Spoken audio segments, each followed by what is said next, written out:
USCIS updates fees based on H.R. 1. The U.S. immigration system is undergoing significant shifts marked by policy updates and enforcement changes. USCIS has revised its fee structure under the H.R. 1 bill, while the H-1B visa cap for 2026 has already been reached amid a drop in entries. ICE defends its controversial mask policy during raids, and green card delays are disrupting leadership roles in major organizations. If you are interested in this topic, please pay attention and watch the video through to the end to get all the information. Please hit like and subscribe, and don't forget to push the notification bell for an upcoming video. U.S. Citizenship and Immigration Services is publishing a Federal Register notice based on the H.R. 1 Reconciliation Bill, H.R. 1. Applicants must submit the new fees with benefit requests postmarked on or after July 22, 2025. USCIS will reject any form postmarked on or after August 21, 2025, without the proper fees. H.R. 1 established specific fees for various immigration-related forms, benefits, statuses, petitions, applications, and requests administered by multiple government agencies. This notice announces the new fees that are administered by USCIS. USCIS will deposit and retain a portion of the revenue from some of these fees in the Immigration Examinations Fee account. The remaining revenue will be deposited with the General Fund of the Treasury. The FRN explains when the new fees take effect, instructions on their payment, when and if the fees may be waived, and consequences of the failure to pay. DHS must increase the fees each year based on inflation. The new fees in this FRN are: a new fee of $100 for aliens who file Form I-589, application for asylum and for withholding of removal. Annual asylum fee of $100, which must be paid online, for all aliens with a pending Form I-589 for each calendar year their application remains pending. A new fee for aliens who file Form I-765, application for employment authorization, for asylum, parolee, and temporary protected status, TPS, categories. The categories are A4, A12, C8, C11, C19, and C34.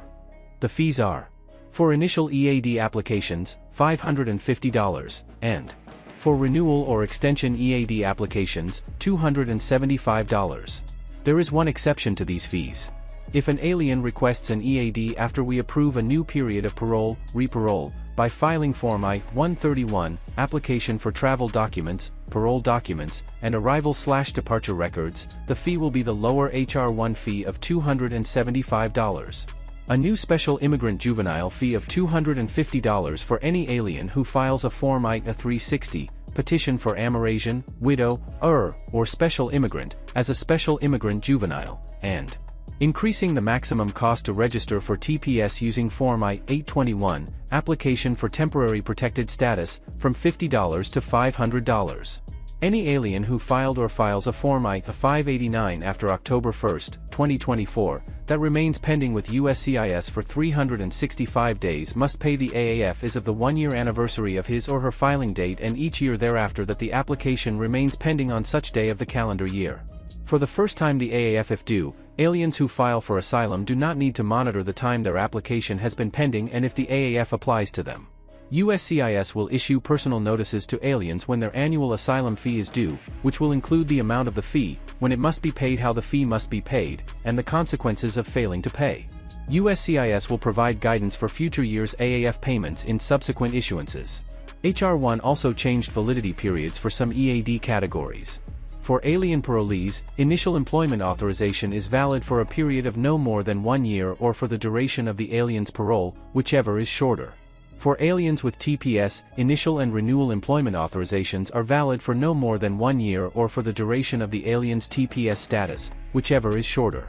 USCIS will add the fees listed in H.R. 1 to the fees in 8 CFR Part 106. Each fee must be submitted separately. That means that the fees in H.R. 1 do not supersede or replace those promulgated by the USCIS fee rule, rather they will be charged, in addition, to current fees. If the requester is eligible for a fee waiver for the existing fees under 8 CFR 106.3a, he or she may submit Form I-912, request for fee waiver, or a written fee waiver request, in addition to the H.R. 1 fee. The new H.R. 1 fees cannot be waived or reduced. The FRN does not cover all the new fees required by H.R. 1. DHS will announce implementation of fees not covered in this FRN in a future action. These forms have associated fee changes that are not included in this FRN. Form I-131, application for travel documents, parole documents, and arrival/departure records, and Form I-102, application for replacement/initial non-immigrant arrival-departure document. ICE Acting Director Todd Lyons. ICE Chief says he will continue to allow agents to wear masks during arrest raids. ICE Acting Director Todd Lyons defended the continued use of masks by immigration officers during arrest raids, despite growing criticism. He acknowledged concerns over accountability and impersonation, but cited agent safety and rising assaults as justification. While Lyons claimed assaults on ICE officers had increased by 830%, official data shows a drop from 79 assaults in early 2023 to 10 in early 2024, during a surge in ICE enforcement targeting mostly Latino immigrants under Trump's deportation campaign. Masked ICE officers have been recorded detaining individuals without identifying themselves or explaining their actions, prompting backlash from legal advocates, lawmakers, and local officials. Critics argue that masks obscure accountability and enable abuse, while several criminal cases have emerged where individuals impersonated ICE agents to commit violent crimes. ICE also confirmed using Medicaid data to track undocumented immigrants, despite undocumented people being ineligible for the program. Most Medicaid recipients are U.S.-born citizens. A coalition of 21 state attorneys general and California legislators have called for new laws banning mask wearing and requiring federal agents to clearly identify themselves. Public figures like LA Mayor Karen Bass argue that masks foster fear and have no place in lawful policing, contrasting ICE tactics with local law enforcement standards. U.S. Green Card delay. CEO of one of America's largest PIBLIV transit authority resign as work permit expires. The long waiting for American Green Card has started hurting U.S. corporate world. Delays in the U.S. Green Card process are impacting leadership across various sectors. In some cases, it is forcing highly experienced executives to step down as their work permits expire. The growing backlog for permanent residency is now affecting even senior professionals who have legally resided and worked in the country for years, leaving them unable to continue in their critical roles without proper documentation. In a high-profile case highlighting this issue, Collie Greenwood, CEO of the Metropolitan Atlanta Rapid Transit Authority, stepped down on July 17. His departure came after his U.S. work permit expired, and ongoing delays in receiving his green card made it impossible for him to continue in his position.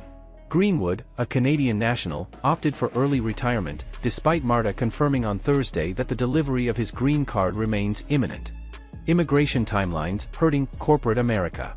Greenwood, who assumed the role of MARTA's CEO in January 2022, is widely credited with stabilizing the transit agency's finances.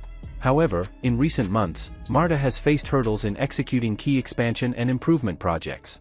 His unexpected departure adds to a series of high-profile resignations within the U.S. transit sector recently, many of which have been linked to operational challenges and increasingly stringent immigration timelines.